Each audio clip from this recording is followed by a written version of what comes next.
FBI Director Kash Patel faces tough questions from Congress as concerns rise about the weaponization of America's top law enforcement agency. Is the FBI truly independent, or is it serving political interests? Today, we break down what this means for the agency, for democracy, and for every American. Stay tuned, because you need to understand what's really happening behind the headlines.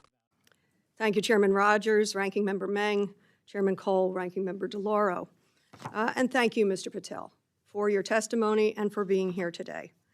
I've been looking at the President's 120-word FBI budget request, the so-called skinny, I'll call it Ozempic request, that states that, quote, the undoing of the weaponization of the FBI is one of the administration's top priorities.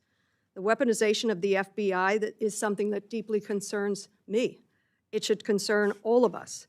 And yet, since taking office, President Trump has been on a revenge tour. He has targeted individuals, universities, law firms, with executive orders to cut them out or to make them come under his will. He has used ICE to disappear U.S. citizens without due process, and he's fully ignored a unanimous Supreme Court order, and then over the weekend wasn't sure if he was obligated to uphold the Constitution of the United States.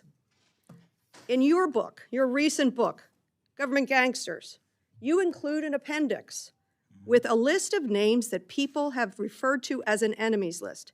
Now, I know you will claim it's just an appendix, not an enemies list. So let's focus on how the President sees it, on what the President calls it. And you proudly display his quote on the front cover of your book. The President calls this a brilliant roadmap, a blueprint. And I have not even raised your storied children's book, The Plot Against the King. It concerns me how many people from this blueprint have been targeted with executive orders and FBI investigations. The FBI cannot be weaponized, and under your leadership, it has been nothing but a weapon alongside the President to go after the President's perceived opponents, to stifle dissent and free speech. A few weeks ago, as we saw through a social media post that you quickly deleted, the FBI arrested a judge in Wisconsin for correctly asking ICE officials if they had a judicial warrant instead of an administrative warrant, which they did not have.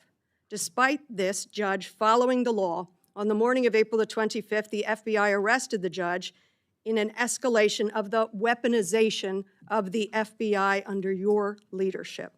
Let me be clear. A functioning democracy does not lock up judges. I am gravely concerned about the utter lack of independence of the FBI and its weaponization under your leadership. I am concerned that the President is using this book, your book, as a blueprint, as he has said. It's a blueprint for revenge. And I am concerned that your eagerness, a childlike giddiness to carry out the President's revenge tour, you've shown yourself to be unserious in your statements before you were sworn in and some after. You've shown yourself unfit to lead this important agency. I was an impeachment manager for President Trump's second impeachment. It was a sad, solemn duty. And so I wanted to ask you about that. Mr. Patel, as you and the President continue to weaponize and investigate his perceived enemies, as you follow this blueprint, when can I, a former impeachment manager, expect the FBI at my door? Ma'am, you want to know who was targeted by a weaponized FBI? Me. You want to know how and why? Well, you want to know what I'm doing to fix it? That. Let me move on. Well, you should read the topics. book, because there's no enemies list on that book. So there are people that violated their constitutional obligations and their duties to the American people, That's good. You and they gave were them due rightly process. called out, I'm and changing you should topics. give that book to every one of your constituents so they can read about it. I won't be doing that. That's their loss.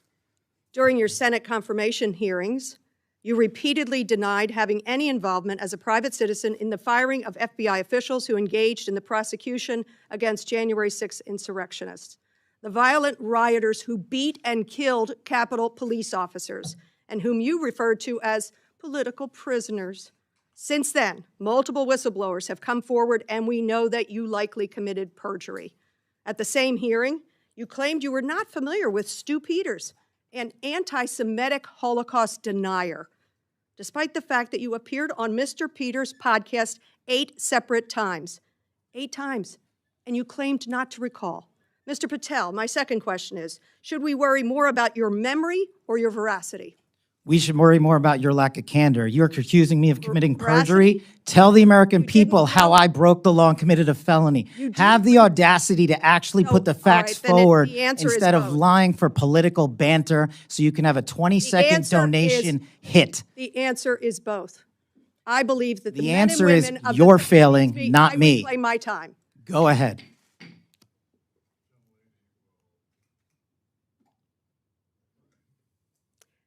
Mr. Patel, I believe that the members of the FBI, and I know many of them, many retired, 38,000 people, as you say, it's a little less than that now, deserve the very best, deserve extraordinary independence, deserve freedom from the fears of being investigated, the freedom of coming forward to make sure they're doing their job.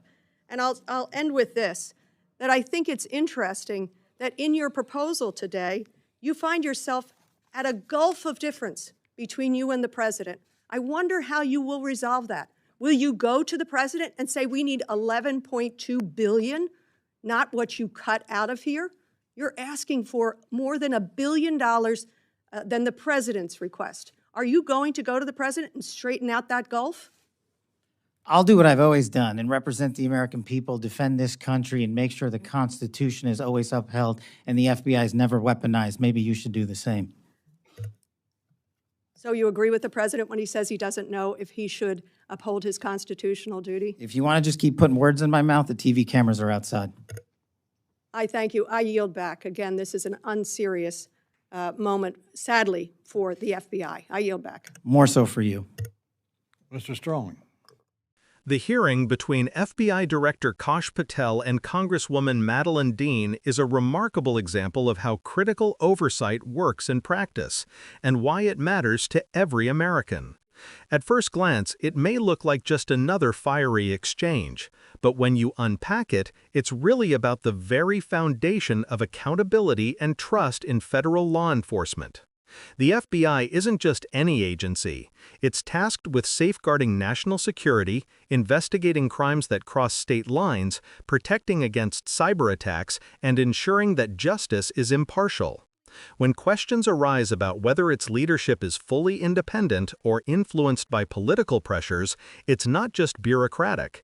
It's a matter that affects the safety, rights, and freedoms of every citizen.